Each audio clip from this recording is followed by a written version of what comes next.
کہ جب ہم نے کیرلا کے تعلق سے اعلان کیا تو دارالسلام میں آج سے 3 دن پہلے ایک ضعیف خاتون، میرے خیال سے 75 برس کی محترمہ، ان کا نام رحمت النساء نقشبندی تھا، وہ میرے پاس آئی.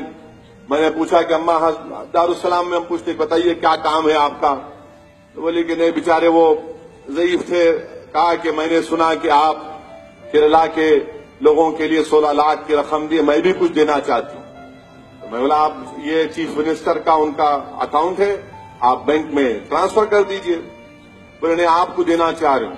تو بولا ہمارے کو دینا چاہ رہے تو آپ اپنے طریقے سے کیرلا کے چیف منسٹر کے جو اکاؤنٹ جو اخبارات میں اس میں. بولے نہیں میرے پاس جو زیور ہے میں اس کو بیچ کے دینا چاہتا ہوں.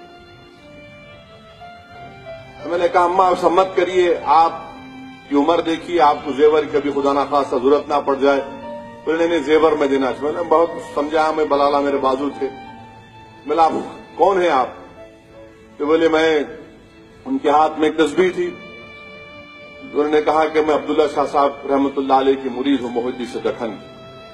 میں ان سے پوچھتا آپ تو عورت ہے، آپ کیسا مرید کرے؟ تو بولی میں اپنے کپڑا ان کے سامنے رکھی تو حضرت نے کپڑے کو پکڑ کر مجھے مرید کیا. آپ دیکھیے یہ جو اللہ کے ولی ہوتے ہیں، جو عالم ہوتے ہیں، ان کو شریعت کا کتنا لحاظ ہوتا ہے. یہ غیر محرم عورت کو ہاتھ بھی نہیں لگایا، بلکہ محدث دکن نے کپڑا پکڑ کر ان کو مرید کیا. اور وہ ان کا ایسا شیخ تھا تو آج ان کے مرید میں ایک تڑپ دھڑکتا ہوا دل ہے.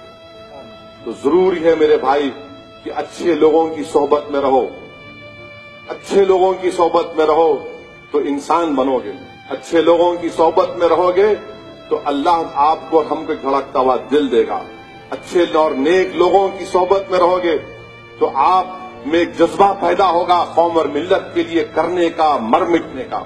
اگر برے لوگوں کی صحبت میں رہو گے تو پھر ہمیشہ برائی کی تمام وسوسے، برے خیالات آتے رہیں.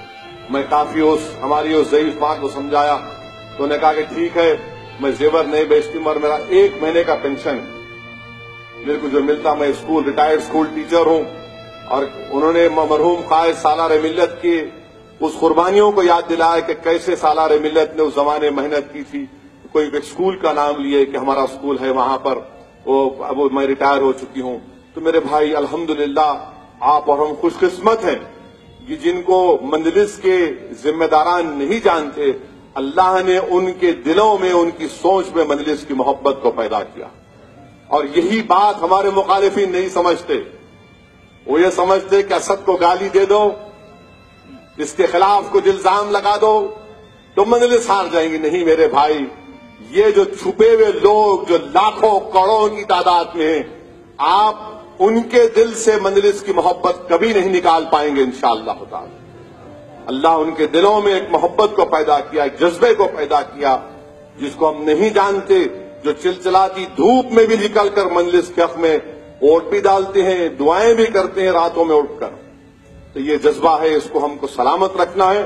اور اس جذبے کو آگے اگر لے کر جانا ہے تو آپ کو اور ہم کو اور محنت اور کرنے کی جستجو کرنے کی ضرورت ہے.